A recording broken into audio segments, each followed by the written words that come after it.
Okay, I was asked the other day about what happens when you are in the middle of the rainforest in Thailand and you are bitten by a snake. What should you do? So this came from an ultra runner, and I also had an ultra running group contact me about this before, so I thought I would make a video real quick. And there's no, to tell you the truth, there's no good answer about what you would do, because it's a horrible situation in case, in the case that you were bitten by a cobra or a pit viper. So there's basically two kinds of venom in snakes, in terrestrial snakes in Thailand. And one type is neurotoxic, which means it affects the nerves. It shuts down breathing, and a really good bite can also shut down the heart muscle, among other things, among all other muscles.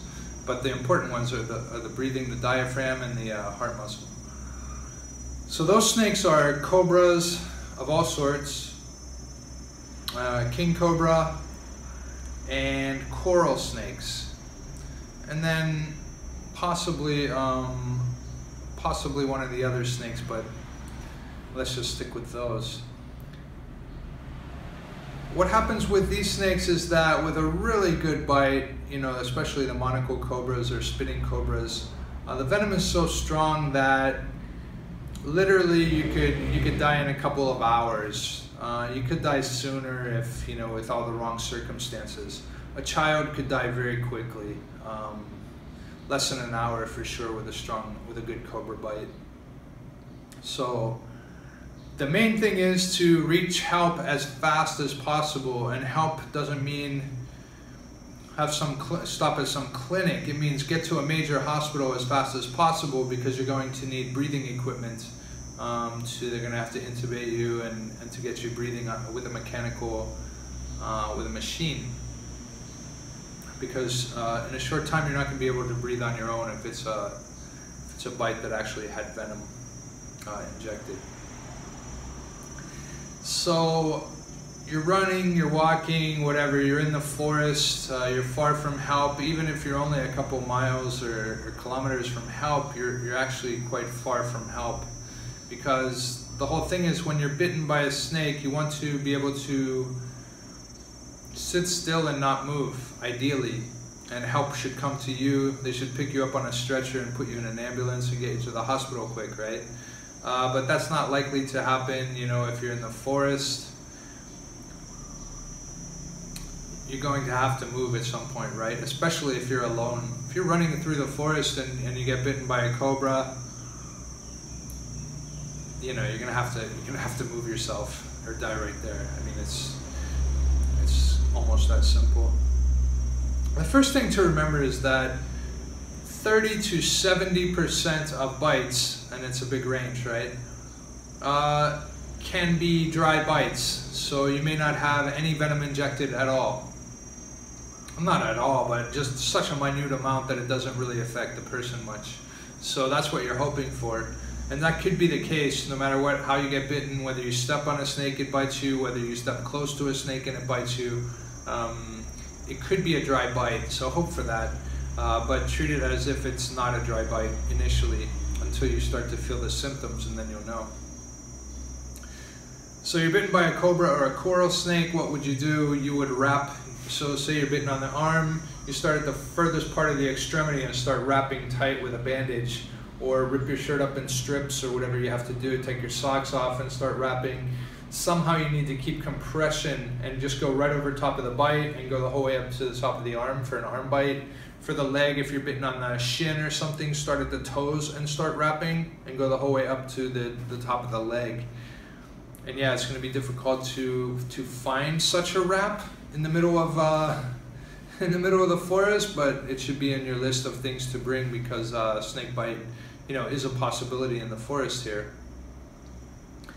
So that's what you would do for cobras, and then ideally you could wait for help. If there's no way you're going to wait for help, you need to start moving. So move as slowly as you can. Try not to flex the limb that was bitten. So when you flex it, it is able to push the venom through the body, and you don't want that. Ideally, the venom sits right where it is for a cobra bite or a coral snake. If you have to, I don't know, if you have to walk for miles, you might find a stick, and hopefully you can find a stick to put under your arm and just kind of hobble along, you know. If there's people there to help, they can support you. Ideally, they could lift your whole body. It's probably not likely, right? But ideally, you'd have that kind of help. If not, you have a person on each side. If not, you have a person on one side, you know, just trying to keep that limb immobile. If you're bitten by a pit viper, it's an entirely different kind of venom. The venom is necrotoxic. It destroys cells of the body. It destroys blood. It destroys soft tissue. It destroys muscle, skin, just about everything. There's, you know, the Malayan pit viper, it even destroys bone. I mean, it's so horrible. So if you're bitten by that snake, again, there's roughly a 40–60% chance that it will be a dry bite, so that's good. If you feel burning, intense burning immediately, it's not a dry bite. I mean, you might feel some on a dry bite and it should go away pretty quickly, but you know, on a good bite, you're gonna feel a lot of pain because it's literally like acid or something just starting to eat away the tissue.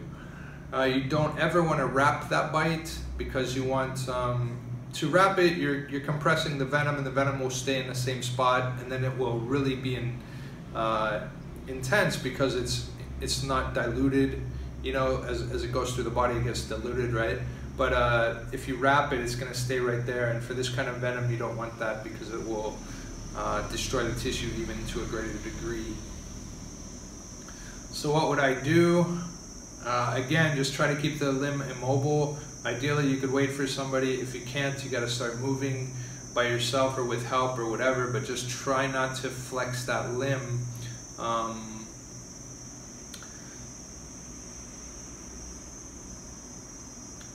Yeah, I don't. For that one,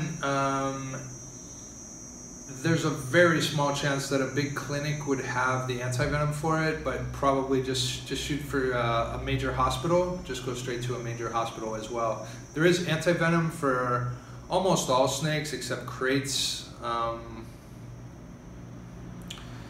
I mean, there is anti-venom for kraits, but like the red-headed krait, you know, there's no real anti-venom for it. They could give you one for the banded krait or something like that. Coral snakes, there's no real anti-venom for it, but they would probably give you the anti-venom for a snake that's similar, like the krait. For a Malayan pit viper, there's anti-venom. For any of the green vipers, there's anti-venom. So all of the vipers, just like the Malayan pit viper, have the necrotoxic venom, and that's the one you don't want to wrap ever. So keep that in mind. What else could I say? Yeah, it's a horrible situation. It's, you know, snakes are deadly. They're called deadly for a reason. It's because, you know, sometimes a good bite will kill you, and sometimes there's nothing you can do. You're definitely at a serious disadvantage by being in the middle of the forest by yourself and a snake bites you. It's so you really want to take care. It's always prevention, right? I mean, you really want to take care during an ultra run or walking through the forest. You want to make sure you're watching where every footstep is going. You know, you want to look, you want to scan for snakes as you walk. So scan and walk, look around a little bit, scan again, and best of luck. And if you do have any problem, like you have any bites or anything like that, and you're close to a phone or something, you want to call me, you can feel free to do that. And my phone number is going to be,